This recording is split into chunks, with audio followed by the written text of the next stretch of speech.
बिस्मिल्लाहिर्रहमानिर्रहीम। अस्सलाम वालेकुम। कैसे हैं आप? उम्मीद करती हूँ खैरियत से होंगे। मेरी दुआ है कि आप जहाँ रहें खुश रहें आबाद रहें, आमीन। और आज जुम्मा का बाबरकत दिन है। मेरी तरफ से मेरे तमाम देखने वालों को जुम्मा की बहुत बहुत मुबारक हो। मैं दुआ करती हूँ कि अल्लाह पाक आज जितने हाथ भी आपकी बारगाह में उठे, आप उन सब की जैद ख्वाहिशात को पूरा फरमाए, आमीन। और वीडियो का टॉपिक आप लोगों ने थंबनेल से देखा है कि शहजाद की शादी है, तो फिर बात तो बनती है, क्योंकि एक यूट्यूबर की शादी है और उसकी शादी में क्या कुछ हो रहा है, क्या गुल खिलाए जा रहे हैं, क्या रिश्तेदार उनकी इसकी शादी को किस तरह से इंजॉय कर रहे हैं, ये भी आप लोगों से सारी बातें डिस्कस होने वाली हैं। आप लोगों से बस इतनी सी रिक्वेस्ट होती है हर वीडियो में कि अगर आप फर्स्ट टाइम आए मेरे वीडियो चैनल पे और चैनल को सब्सक्राइब नहीं किया तो चैनल को भी सब्सक्राइब कर दें, वीडियो को लाइक और शेयर कर दें, बेल आइकॉन को ऑल पे प्रेस कर दें ताकि मेरी आने वाली वीडियो का नोटिफिकेशन आपको बर वक्त मिल सके।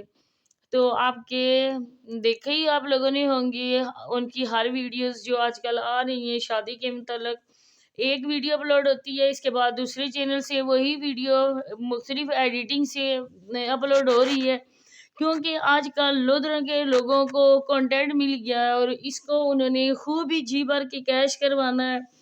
कुछ लोगों की वीडियो नज़रों से गुजरी है जिन लोगों ने यही बता दिया है कि इसके बाद उनका और क्या कंटेंट होगा और शादी को वो कितना लंबा तूल करके खींचेंगे, कि उन्होंने बताया है कि आप कमेंट्स कर रहे हैं लेकिन हम लोग आपके कमेंट्स का जवाब नहीं दे रहे।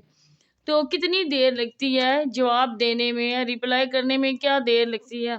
लेकिन यहाँ पे भी उन्होंने अपना अगला व्लॉग सोच लिया है कि अगली वीडियो में क्या बताना है। अब आप लोग हैं पे ये डिपेंड करता है कि आप देखें कि वो फलां जो यूट्यूबर है वो आपकी किसी बात का जवाब नहीं दे रहा है। एक तो आप उनको व्यूज़ देते हैं, फिर वो आपके जो होते हैं पूछे के सवाल उनके जवाब नहीं देना, आपके कमेंट्स का रिप्लाई नहीं कर देना।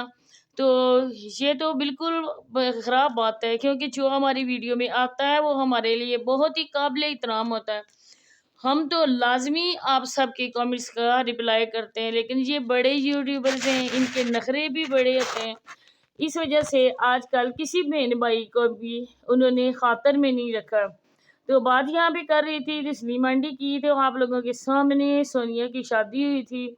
सोनिया की शादी में जिस तरह से खाला ने उन सारी घर की जिम्मेदारी उठाई थी वो भी आप लोगों के सामने है। इसके बाद अब खाला के बेटे की शादी है, बांजी गायब, और जो खाला का दूसरा बेटा है वो शहजाद से भी बढ़ के था, वो भी गायब है। कोई पता नहीं है कि वो क्यों नहीं आ रही। हर लोग एक ही बस सवाल पूछे जा रहे हैं, सोनिया क्यों नहीं आ रही है, यतीम क्यों नहीं आ रहा है, लेकिन किसी बंदे ने ये बताना ज़रूरी नहीं समझा है कि उन लोगों की क्या नाराज़गी है। तो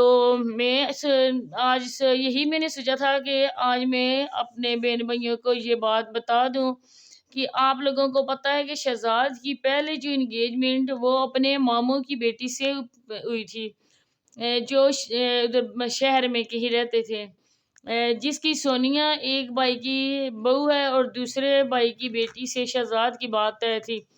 इसके बाद उन्होंने कुछ ऐसी बात हुई है तो उन्होंने इसको रिश्ता जो शहजाद को दिया हुआ था वो तोड़ दिया है। उन लोगों को चाहिए था घर दामाद, और अब हाशिम के भाई के साथ उन्होंने अपनी बेटी की इंगेजमेंट कर दी है और उसको भी घर दामाद ही बना के रखेंगे। लेकिन एक सगे भाई ने अपनी बहन के एक ही बेटे को लेकर इतना बड़ा फैसला किया है कि उसको रिश्ता ना देना। बाप मौजूद है, अभी माँ मौजूद है, लेकिन कोई उनकी अहमियत नहीं है इनकी नज़रों में। इन लोगों की नज़रों में बिल्कुल बड़े की कोई अहमियत नहीं है।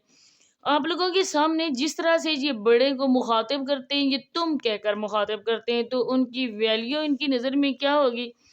तो इस रिश्ते को ख़त्म कर दिया गया था। इसके बाद हाशिम के भाई के साथ मंगनी हुई है, लेकिन अब अगर ये गए हैं रिश्ता देने कार्ड लेने देने के लिए, क्योंकि रिश्ता जो टूट गया था तो फिर इनका हक भी नहीं बनता था कि उधर उन लोगों को इनवाइट करें।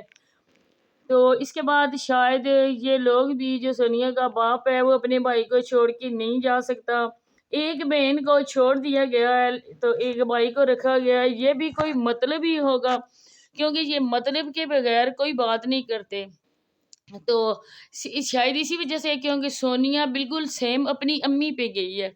امی جان کے لیے ٹیپ ٹیپ ضروری ہے. رات کو بیٹیاں اپنی پوتیوں کو بٹھا کر ٹیپ ٹیپ کرواتی ہیں، لیکن بہن کا وہ ٹائم بھول گئی ہیں جب بہن نے کتنا ان کا ساتھ دیا تھا. اب جب ایک بھائی نے اپنی سگی بہن کو چھوڑ دیا، باپ بیچارہ اس کے گھر میں بیٹھا ہوا، لیکن دوسرا بھائی نے، دونوں بھائی بالکل نہیں آئے. تو کل جب اس نے ساتھ دیا تھا، اس کا کوئی لینا دینا نہیں تھا صابرہ کے سے، کیونکہ صابرہ جو تھی اس کی بہن کی بہو تھی، لیکن اس نے آج تک صابرہ سے کوئی بات نہیں کی. دوسری طرف دیکھیں اس کا سسر بھی ناراض ہے. سسر اس وجہ سے ناراض ہے کیونکہ وہ ہے جاوید جو سانڈ ہے اس کے ابو کا سگا بھائی ہے، اور وہ یہی میرا خیال ہے کہہ رہا ہوگا کہ میرے بھائی کو راضی کرو، شادی میں لے کر آؤ، لیکن انہوں نے نہیں کیا ہے. اور ایک ہی پوتے کی شادی ہے جس کا ابو پہلے ہی فوت ہو چکا ہے. اب ان لوگوں کی بے حسی دیکھیں، کیونکہ بیٹا اس کا پہلے ہی فوت ہو چکا ہے، تو اس نے اپنے بیٹے کو نہیں سمجھا، اس نے اپنے بھائی کو سمجھا.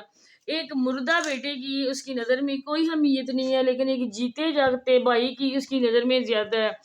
اور اس کے بھائی کے بیٹے نے جو سب کا منہ کالا کیا ہے وہ لوگوں کے سامنے ہے. تو پھر اس بات کو لے کر دیکھیں کہ کس طرح برتاؤ کیا جا رہا ہے. شادی بھی اسی کی ہے، شاپنگ بھی وہی کر رہا ہے، آگے پیچھے جا بھی وہی رہا ہے. ایک طرف سے تو یہ ان لوگوں کے بیہیویئر دیکھ کر ترس بھی آتا ہے، لیکن دوسری طرف جب ان لوگوں کے ایسی باتیں دیکھو نا تو پھر بندہ کرتا ہے کہ یہ ان لوگوں کے ساتھ جو بھی ہو رہا ہے اچھا ہو رہا ہے، کیونکہ یہ لوگ ہیں ہی اسی قابل.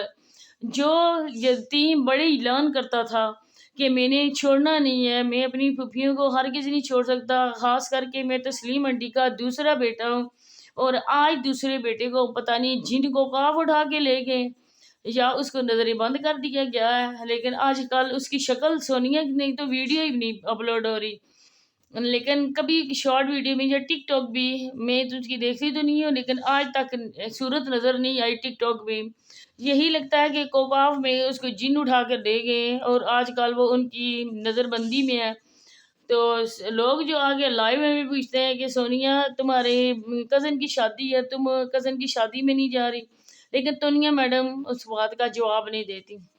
اب آتے ہیں بات کی طرف کہ ان لوگوں نے جہیز دیا اپنی بیٹی کو، لیکن ان لوگوں کی بے حسی دیکھیں اور ان لوگوں کی ڈسپلن ان لوگوں کا دیکھیں کہ ایک ہی بیڈ ہے. کیا آپ لوگ اتنا زیادہ ارننگ کرتے ہو، ادھر سے آپ لوگ ٹک ٹاک پہ لائیو بھی آتے ہو، اس کے علاوہ میں تسلیم آنٹی گورنمنٹ جاب بھی کرتی ہیں، تو آپ کے پاس اتنا بھی نہیں تھا کہ اس بیڈ کی سائڈ ٹیبل لے لیتے، ایک ڈریسنگ لے لیتے، کیونکہ شادی اور دلہن کے لیے ڈریسنگ ٹیبل کس طرح کتنا ضروری ہوتا ہے، اور جو سائڈ ٹیبل ہے وہ بھی کتنے بیڈ کے ساتھ ضروری ہوتے ہیں. لیکن ان لوگوں کو اس کی بالکل نہیں پرواہ. موٹر سائیکل وہاں پہ کھڑی ہوتی ہے، جو اس کے کمرے میں صوفہ رکھا گیا ہے وہ صوفے کی پک آپ لوگوں کے سامنے ہے. جی آپ دیکھ سکتے ہیں کہ صوفے کی کیا کنڈیشن ہوئی ہے. یہ صوفہ انہوں نے دیا، دلہن والوں نے دیا، لیکن انہوں نے صوفے کو پہلے ہی خراب کر دیا ہے. اس کے بعد صوفے پہ ایک بیڈ شیٹ بچھائی گئی ہے، حالانکہ یہ صوفے کا کور بھی لے سکتے تھے، لیکن انہوں نے بیڈ کی جو پڑی ہوئی ہے بیڈ شیٹ بیڈ کے اوپر، اس کی آپ دیکھ سکتے ہیں حالت. کیونکہ یہ جب سیج بنتی ہے تو اس ایک دن پہلے جو ہے نا وہ کرنے پڑتی ہے. بیڈ شیٹ تو میرا خیال ہے دلہن کے آنے کے بعد ہی بچھائی جاتی ہے جب سیج وغیرہ تیار ہو جاتی ہے، لیکن انہوں نے وہ بیڈ شیٹ بھی خراب کر دی ہے. سارا دن بچے وہیں پہ اچھلتے کودتے ہیں، لیکن ان لوگوں کو بالکل بھی پرواہ نہیں ہے. نہ ہی شادی پہ کوئی گھر کو لائٹنگ سے سجایا گیا ہے، اس طرح پتہ چل رہا ہے کہ جیسے کسی اور کی شادی ہو. دوسری طرف کہ اتنے رشتہ داروں کے ہوتے ہوئے ایک منہ بولی بہن اور ہمسائی نے سارا شادی کا ارینج کیا ہے. جو مہندی کی پلیٹس وغیرہ ہوتی ہیں یا جو کچھ بھی ارینج ہوتا ہے یہ ہمسائی کی طرف سے تھا. کیا اس کی دیورانی اس کا دیور بھی موجود ہے جو نومی کا باپ ہے، کیا وہ نہیں تھا؟ وہ نہیں کر سکتا تھا؟ ایک ہی بھتیجا اور وہ بھی یتیم، کیا اس کے لیے نہیں بہن نہیں کر سکتی تھی؟ بس یہی باتیں آپ لوگوں کے ساتھ شیئر کرنی تھی. اللہ حافظ.